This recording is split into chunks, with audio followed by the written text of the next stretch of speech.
The Peruvian Society of International Law and the Peruvian University of Applied Sciences welcome you to this timely event, the Third World Meeting of International Law Societies. The meeting is a splendid opportunity for dialogue between international law societies and the national branches of the International Law Association to reflect on the current challenges facing international law and on the role that our societies can play in addressing them.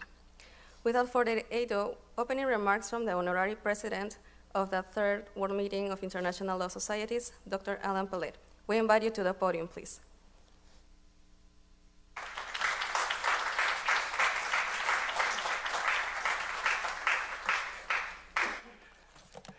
Thank you very much. I have a dilemma. I had prepared a speech in English because I thought that it would be English speaking.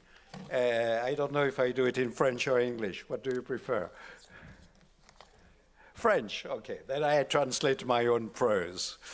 And I also, my other dilemma is that I was first awarded 10 minutes. It has been brought back to 5 minutes, but I'm afraid I will stick to 10 minutes. So, mesdames et messieurs, excellences, chers collègues, la route pour Lima a été longue, difficile, et nous nous retrouvons ici avec plaisir, avec reconnaissance pour le président Martua de Romagna et son équipe. À deux reprises, les organisateurs ont dû prendre des décisions difficiles. D'abord, pour proposer que cette troisième rencontre des sociétés internationales ait lieu à Lima. Et puis ensuite, à cause de ils ont dû la retarder à cause de la pandémie de Covid. Et ensuite, les événements politiques locaux ont fait que on s'est demandé s'il fallait maintenir la troisième rencontre ici, et sagement, je crois, l'ambassadeur Marua a décidé qu'elle pourrait se tenir en format mixte, ce que je crois tout à fait adéquat. Je pense que donc dans les deux cas, la société péruvienne a réussi à surmonter les difficultés. À l'impossible, nul n'est tenu. Alors, grâce à ces sages décisions qui ont sûrement été difficiles à prendre, nos sociétés vont pouvoir échanger leurs positions, leurs vues sur les grands problèmes internationaux du moment. Et Dieu sait combien ces problèmes sont graves aujourd'hui. Je pense que ce n'est pas de l'exagération que de dire que jamais, depuis 1945, l'ordre juridique international n'a affronté des menaces et des défis aussi graves que ceux que nous connaissons. Quelques-uns sont immédiats, d'autres sont à plus ou moins long terme, mais tous ces défis sont dus à la folie des hommes, à l'incapacité des hommes politiques d'assurer leurs responsabilités à l'égard des populations actuelles et futures, et de résister aux sirènes du nationalisme et du populisme, et quelquefois aux démons de leur propre cupidité. Je sais, il y a toujours eu des guerres, et les nobles idéaux de 1919, 1928 et 1945 de mettre la guerre hors la loi n'ont jamais été complètement remplis. Je suis aussi convaincu, je suis aussi conscient, je traduis mon discours anglais en français, je suis aussi conscient que l'agression russe contre l'Ukraine n'est pas sans précédent, même si ça déplaît à certains d'entre vous, mais les juristes ne sont pas faits pour plaire, même si ça déplaît à certains d'entre vous, l'agression américaine et l'agression des États-Unis et du Royaume-Uni contre l'Irak en 2003 est un précédent tout à fait lamentable. Il reste que jamais, depuis 1945, tant de principes de la Charte ont été aussi cyniquement violés par une grande puissance. Là, je suis revenu la Russie. Jamais, au moins depuis 1962, la menace de l'utilisation de l'arme nucléaire n'a été si ouvertement brandie. Jamais, depuis la Seconde Guerre mondiale, un conflit armé aussi, bien qu'il soit limité à un territoire, au territoire d'un seul État, n'a eu tant de conséquences négatives pour de très nombreux États, pratiquement tous les États du monde d'une façon ou d'une autre. Et de la même manière, même si c'est un peu plus vague, il y a eu nous affrontons à l'heure actuelle une menace de guerre froide, pas entre les États-Unis et la Russie, qui se trouve affaibli par la folie de son président, mais entre les États-Unis et la Chine, une guerre froide qui ne peut que mener à l'affaiblissement du multilatéralisme et à une reprise assez préoccupante, c'est le moins qu'on puisse dire, de la course aux armements. L'autre grand défi qui menace le droit international aujourd'hui est celui du désastre environnemental. Les États oublient la déclaration de Rio sur la Terre comme notre home, comme notre maison commune. L'humanité a fait que son environnement se dégrade à un tel point que si on continue sur cette trajectoire, c'est la vie elle-même sur notre planète qui est menacée. Le climate change, la pollution irrémédiable des sols, des eaux et de l'air, l'avance de la désertification, la perte de la biodiversité sont des défis majeurs qui nous imposent à tous de repenser pas seulement nos relations entre nous, entre êtres humains, mais aussi notre relation à la planète elle-même. Et en parlant des êtres humains, laissez-moi dire une fois encore, au risque de déplaire à certains d'entre vous, mais pas ceux que j'ai visés tout à l'heure, que je suis extrêmement préoccupé par le discours relativiste concernant les droits de l'homme, qui est l'objet de plus en plus de critiques. Les droits de l'homme, contrairement à ce qui est devenu à la mode, ne sont pas une spécialité de l'Occident. Il n'y a pas de droits de l'homme occidentaux ou chinois ou du Global South. Il ne peut pas y avoir de différence en fonction des conceptions religieuses, politiques ou économiques.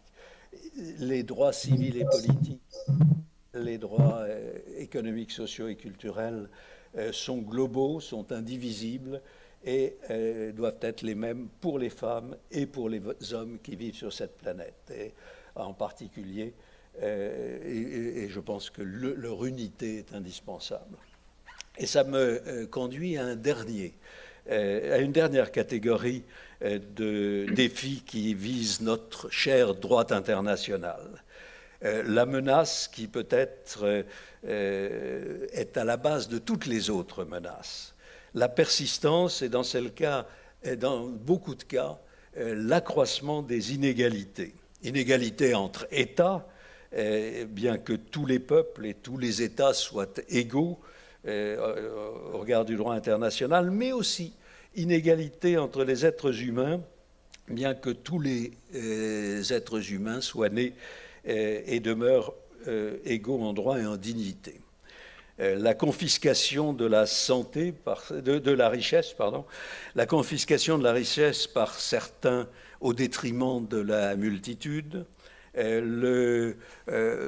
l'avidité de quelques dirigeants au détriment du bien-être de leur peuple, la corruption qui est une plaie dans tant de sociétés, sont vraiment de très grosses menaces pour la paix sociale, pas seulement dans les États, mais aussi pour la paix du monde.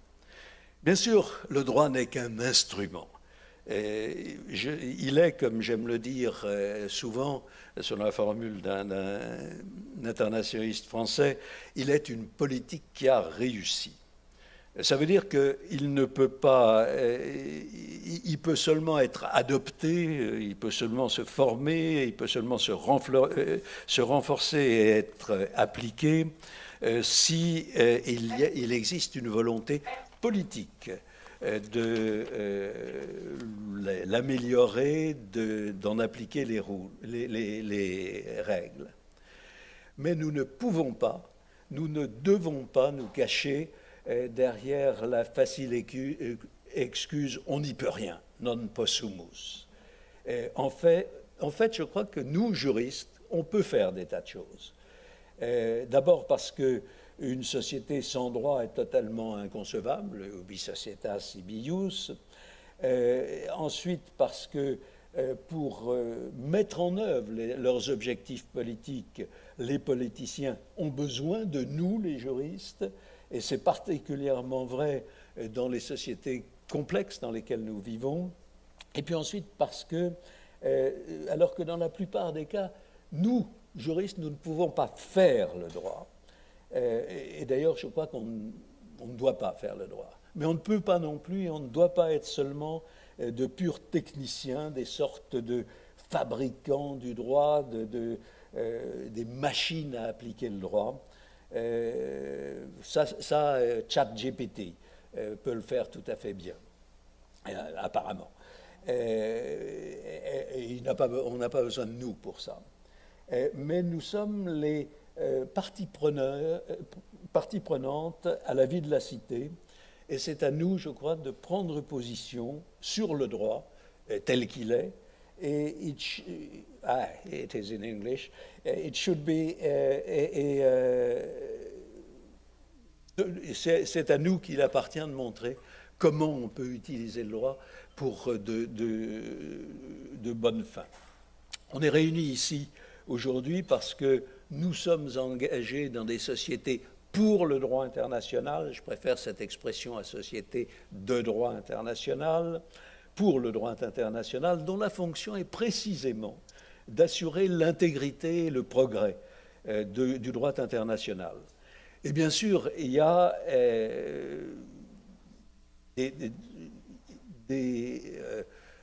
on a des atouts pour cela.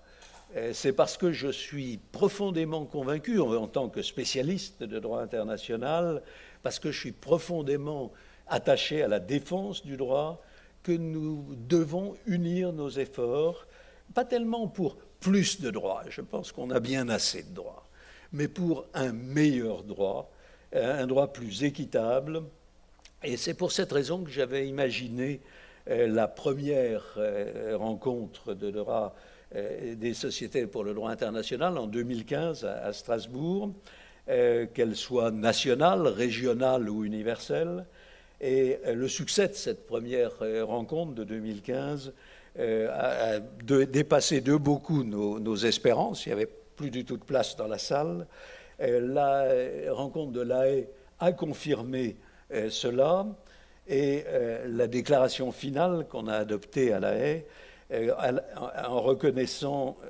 I quote in English because I don't have the French text, since I was thinking that it would be an English gathering, and I'm very happy that it is not the case.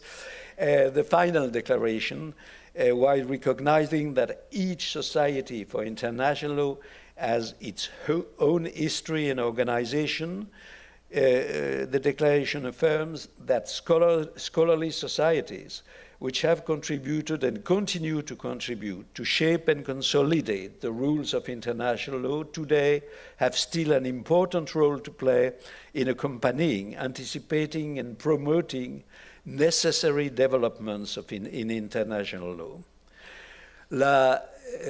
Désolé pour les interprètes. La rencontre de La Haye a aussi noté that the global network of societies for international law, which was established in 2015, is an appropriate framework to develop energies among our societies and to promote various activities depending on needs and opportunities. And in fact, the network, under the guidance of Professor Clémentine Bory, works to keep the candle burning, I would think. A plenary session, from which I have big expectations, of this gathering, will address tomorrow late afternoon the future of the global network, and I think it is an important part of this third meeting. And thanks to the Peruvian Society of International Law, the torch, we would say, has been taken up again with conviction, with courage. I would like to express, in the name of all the participants, our deepest gratitude to the Peruvian Society, to its president and its collaborators. And I would like to add my gratitude for the welcome that your country, with which I have a long-standing personal ties, and which is particularly dear to me. I recognize many friends here. I will not quote them, but look at my eyes, which I have long-standing personal ties, and which is particularly dear to my heart. This country has given us and for a wonderful welcome, and I have been honored to be appointed the honorary president of this meeting. Thank you very much.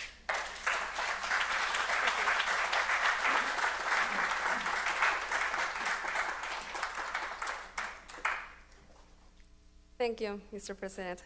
Now we have the opening remarks by Ambassador Oscar Maurtua de Romaña, Executive President of the Third World Meeting of International Law Societies.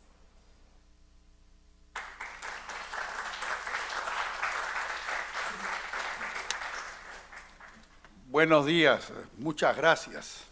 Muchas gracias al profesor Alain Pelé por sus inspiradoras y motivadoras palabras.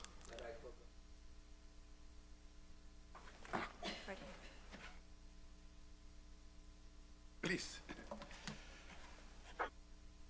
Señoras y señores, a nombre de la Sociedad Peruana de Derecho Internacional, deseo expresarles una cálida bienvenida a este tercer encuentro mundial de sociedades de derecho internacional.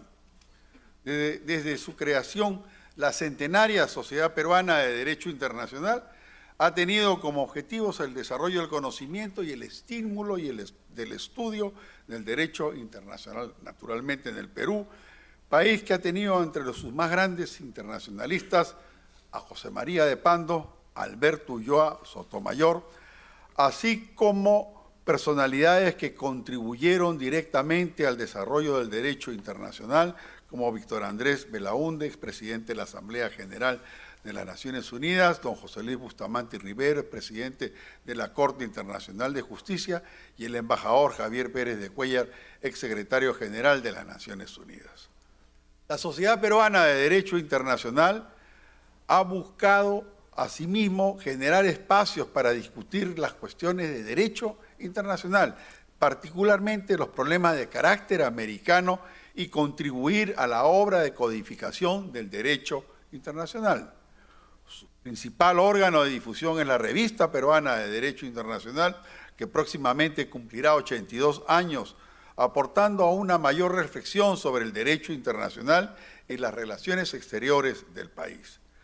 La Sociedad Peruana de Derecho Internacional se ha caracterizado igualmente por la realización de encuentros donde distinguidos académicos, internacionalistas, diplomáticos y catedráticos debaten acerca de temáticas que nutren nuestra disciplina, ello con el fin de propiciar una comprensión más amplia de los sucesos que afectan la vigencia del derecho internacional y su desarrollo, especialmente en el actual contexto de rivalidad geoestratégica global. Damas y caballeros, el Perú, en los albores de su vida republicana durante el siglo XIX, hace más de 200 años, tuvo el privilegio de organizar los congresos americanos con la presencia, entre otros, del notable jurista francés Paul Pradier-Fauderé, reuniones que fueron los antecedentes de la Unión Panamericana y posteriormente la creación de la Organización de los Estados Americanos, OEA. En realidad, desde su nacimiento a la vida independiente, los estados de América Latina se han caracterizado por haber ejercido una influencia considerable en favor del desarrollo progresivo del derecho internacional público. Ejemplos de ello son el derecho de la descolonización, la noción de guerras de liberación nacional, la idea de un derecho al desarrollo, el pleno acatamiento del principio de no injerencia, la doctrina del uti possidetis y el principio de autodeterminación de los pueblos, entre otros aspectos. En la segunda mitad del siglo XX, en el contexto del desarrollo del nuevo derecho del mar, incluyendo la tesis de las 200 millas marinas, el Perú albergó el Congreso del Instituto Hispano-Luso-Americano-Filipino de Derecho Internacional, siendo el último ya en pleno siglo XXI, el Congreso en Lima del año 2016. Más recientemente, en el 2022, el Perú fue sede también del centenario periodo ordinario de sesiones del Comité Jurídico Interamericano que preside precisamente nuestro anfitrión coauspiciante, el doctor García Corrochano, decano de la Facultad de Derecho de esta Casa de Estudios. Hoy es un año en el que el Instituto de Derecho Internacional, el Instituto de Droit Internacional, como la Asociación de Derecho Internacional, International Law Association, celebran 150 años y en el que la Declaración Universal de los Derechos Humanos conmemoran 75 años, el Perú vuelve a recibir una congregación de apreciados juristas internacionales, esta vez representantes de diversas sociedades de derecho internacional en el mundo, con el fin de discutir en un espacio académico y especializado sobre los retos contemporáneos del derecho internacional.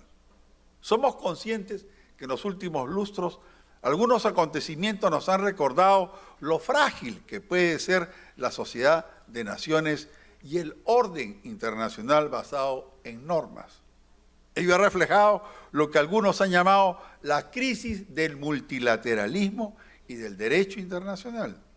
Basta recordar procesos políticos en diversas partes del mundo que expresan el auge del nacionalismo, el proteccionismo, el populismo e incluso el autoritarismo. Estas circunstancias alertan sobre la urgencia de defender y fortalecer el espíritu democrático que nuestras naciones anhelan, con el de garantizar un desarrollo constante y el pleno respeto a los derechos humanos. Frente a lo anterior, debemos redoblar esfuerzos desde nuestras tribunas académicas como sociedades de derecho internacional que han forjado importantes lazos con los gobiernos y la academia, y así fortalecer la doctrina de los publicistas a la luz del artículo 38 del Estatuto de la Corte Internacional de Justicia. Debemos contribuir a una sociedad internacional fundada naturalmente en paz y justicia, en los derechos humanos, que luche por reducir la desigualdad, que sea consciente de los efectos del cambio climático y de la protección de los océanos y sus recursos, y que abogue por un mayor entendimiento entre los seres humanos para la consecución de consensos tan necesarios en nuestra vida cotidiana. Todo lo anterior en línea con los propósitos y principios de la Carta de las Naciones Unidas y la Agenda 2030 para el Desarrollo Sostenible, en particular el Objetivo de Desarrollo número 16. Sobre el particular, mencionaré dos ejemplos recientes que son de especial trascendencia en el ámbito del desarrollo progresivo del derecho internacional y su codificación.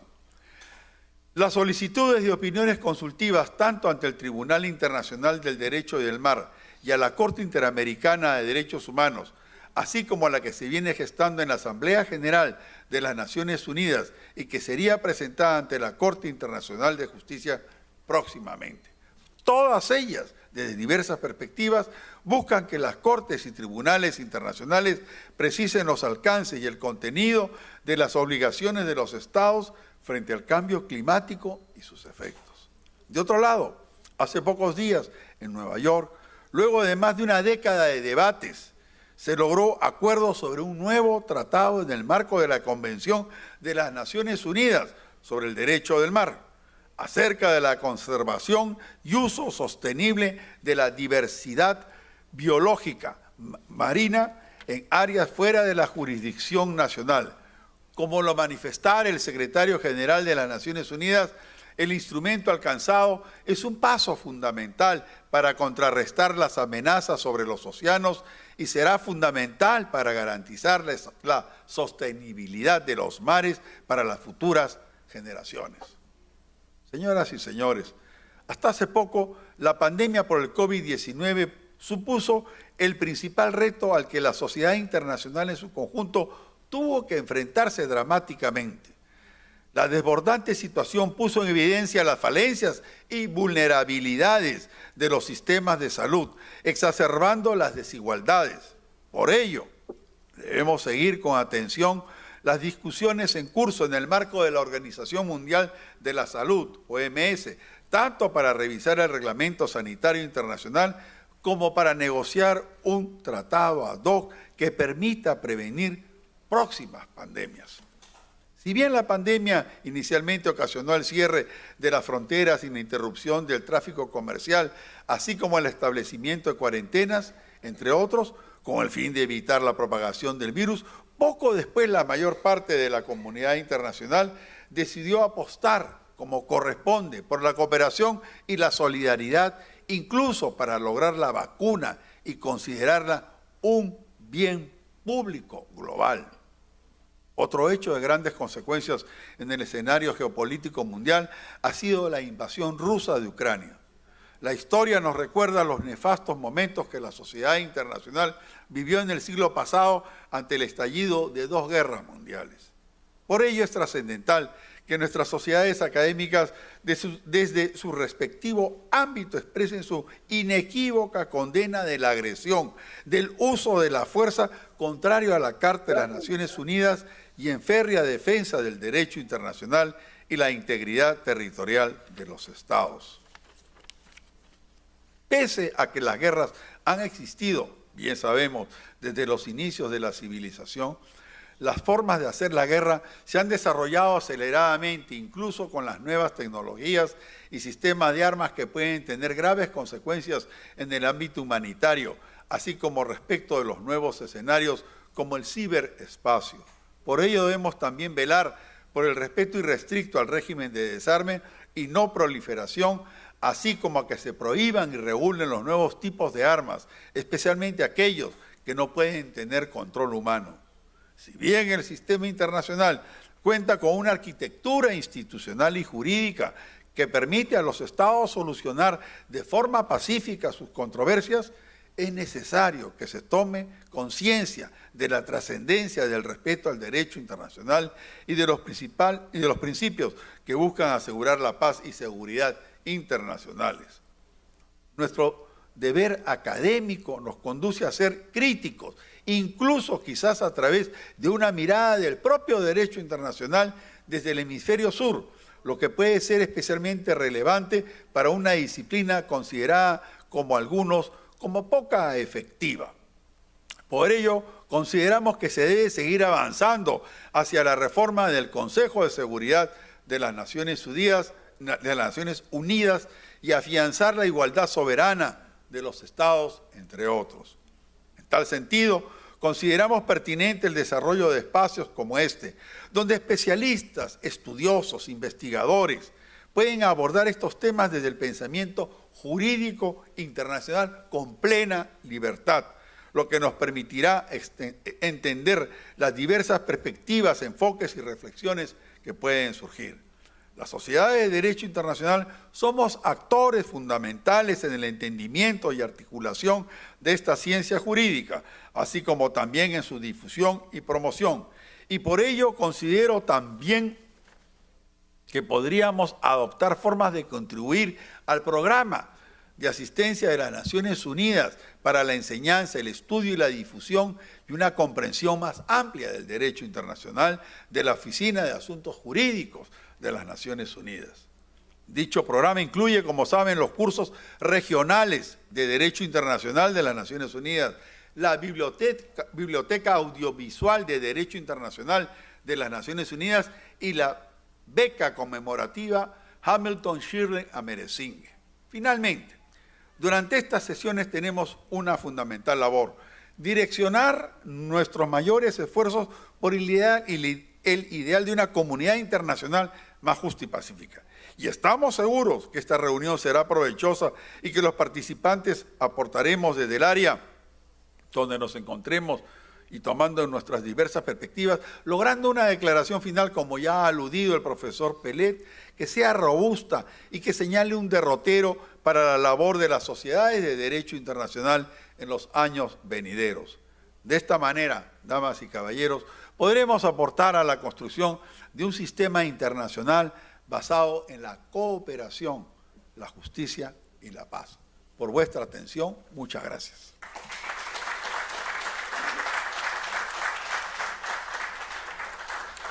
Thank you, Ambassador Maurto. Next, remarks by Luis Garcia Corrochano, President of the Inter-American Juristic Committee and Dean of the Faculty of Law of the UPC. Thanks.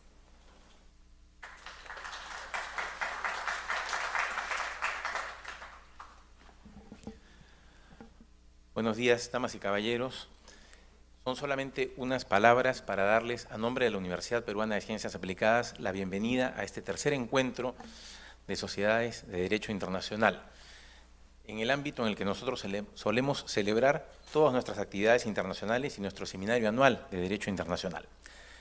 La universidad se complace de acogerlos en esta oportunidad y de ser sede de estas dos jornadas de trabajo que, como bien se ha dicho, tienen una serie de temas de gran actualidad que reclaman no solamente un análisis, sino también una visión, una respuesta y una propuesta desde el derecho internacional. Esperamos que vuestra estancia sea productiva en lo académico y muy grata en lo personal. Sean todos bienvenidos a Lima y a la Universidad Peruana de Ciencias Aplicadas. Gracias.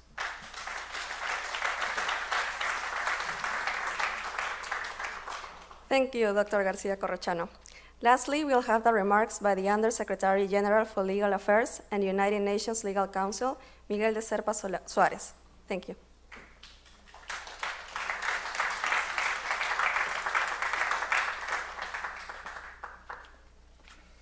Good morning. Before I proceed to read my carefully drafted text in Portuñol, I wanted to start on a lighter note because of you, Alain, Professor Alain Pellet.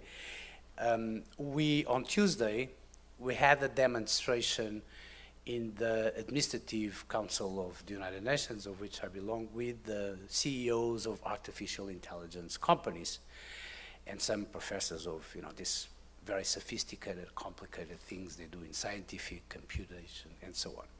And so upon the invitation of the Secretary General, I asked two very complex legal questions to the machine, and I can assure you that the replies were between 60 and 70% complete and correct.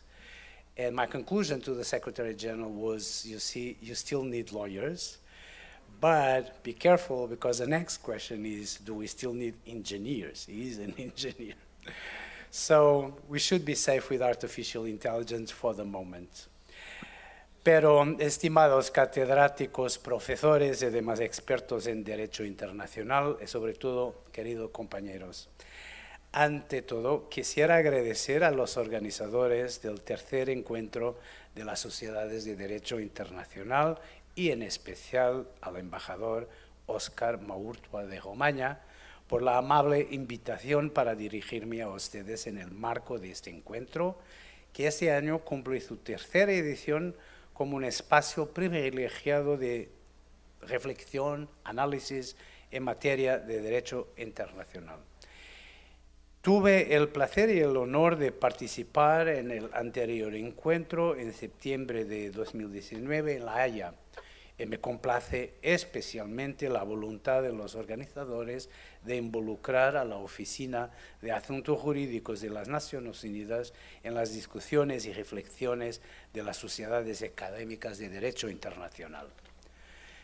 Desde que nos reunimos por la última vez, el mundo ha vivido momentos inéditos que difícilmente podríamos haber imaginado.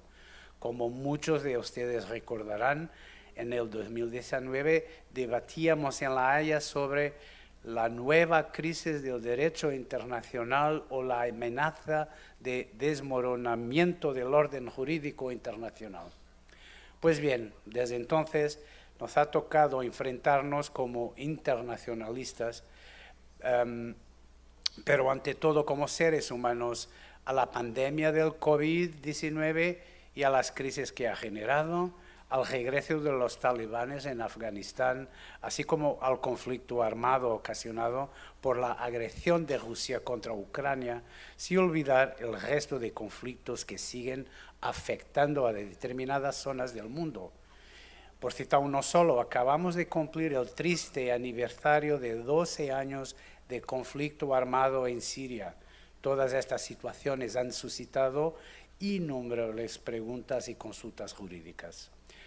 La pandemia puso de manifiesto la necesidad de concentrar esfuerzos en los pasos necesarios para salvar vidas, proteger a las sociedades y recuperarse mejor, sin dejar a nadie atrás y abordando las fragilidades y lagunas que nos hicieran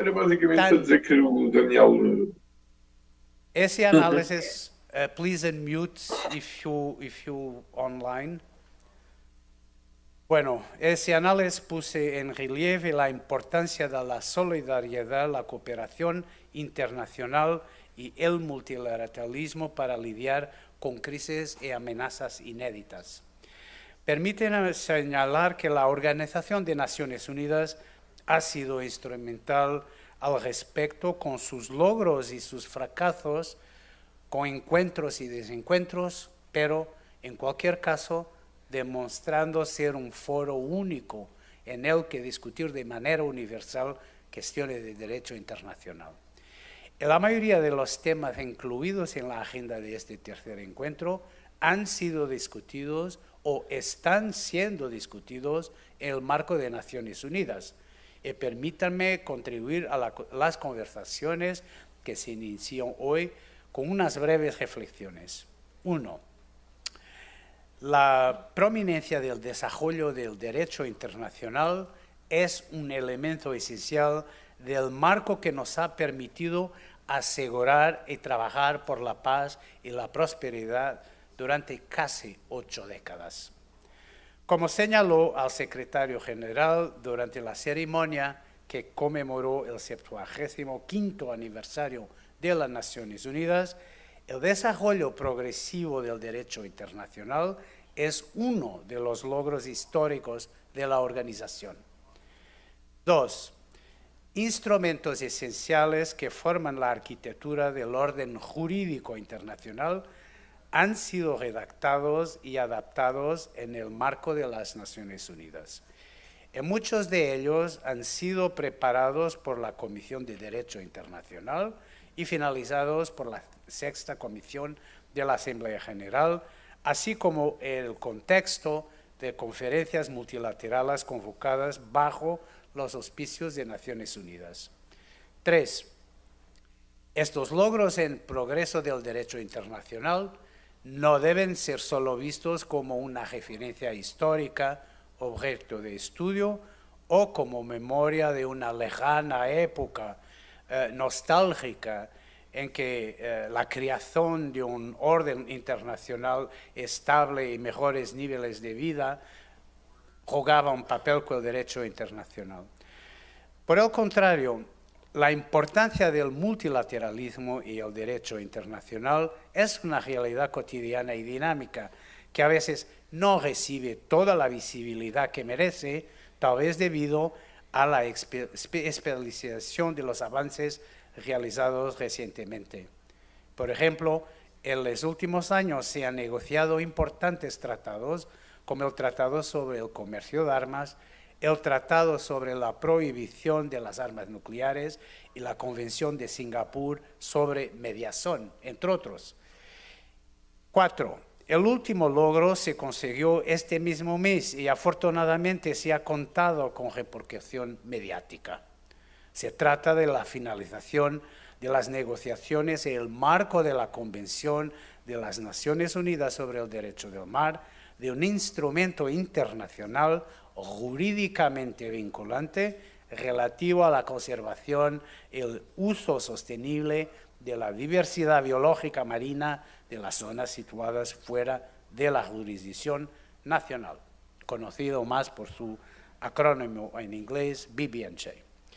Esto se trata de un logro de orden mayor, afecta a las 2/3 partes de los océanos y su biodiversidad, 95% del hábitat ocupado por la vida en el planeta en todas sus formas y produce 1/3 del oxígeno que respiramos.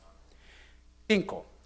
Estos y otros ejemplos dan cuenta de la contribución de las Naciones Unidas al impulso del desarrollo progresivo del derecho internacional y su codificación, así como el fortalecimiento del marco de tratados internacionales en los que las Naciones Unidas es tanto un foro privilegiado para su elaboración como un actor notable en este proceso. Asimismo, el secretario general de las Naciones Unidas tiene la autoridad moral para pedirlos a los estados que cumplan con sus obligaciones internacionales. 6. Además de lo anterior, en el marco de las Naciones Unidas, a lo largo de todos estos años, se han elaborado declaraciones y otras reglas no vinculantes trascendentales sobre asuntos internacionales, como las relaciones entre estados, el desarrollo sostenible o el medio ambiente, a veces reflejando el derecho existente y en otras ocasiones contribuyendo asimismo a la cristalización de un nuevo derecho internacional. Como quizás haya visto, este último año, las referencias a la resolución 2625 de la Asamblea General de las Naciones Unidas, adoptada en 1970, han sido múltiples. Y es que los principios de derecho internacional referentes a las relaciones de amistad y a la cooperación entre los estados, de conformidad con la Carta de las Naciones Unidas, brindaban las indicaciones jurídicas necesarias para enfrentarse a los nuevos desafíos del orden o desorden internacional. En definitiva, estos últimos 78 años han demostrado que, a pesar de los múltiples desafíos a los que nos hemos enfrentado y seguimos enfrentando, el marco que brindan las Naciones Unidas para la elaboración y codificación del derecho internacional es actual y eficaz, y que las normas internacionales que se han elaborado fomentan el intercambio pacífico y constructivo de puntos de vista entre naciones de diferentes regiones del mundo. Dicho de otro modo, sigue siendo el modelo a seguir. Permítanme concluir señalando que una iniciativa como la presente, Encuentros Mundiales de Sociedades de Derecho Internacional, también contribuye a fomentar el intercambio entre culturas jurídicas e entre distintos enfoques del derecho internacional, contribuyendo a su manera, y si me permite la expresión, el multilateralismo académico. Reciban mis mejores deseos para un fructífero y exitoso encuentro. Gracias.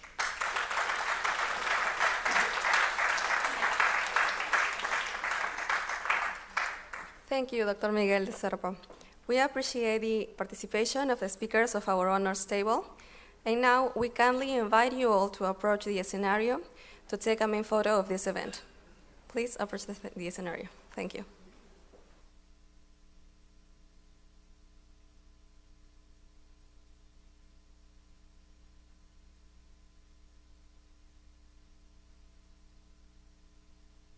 You can all stand in the scenario, and the photographers will be in the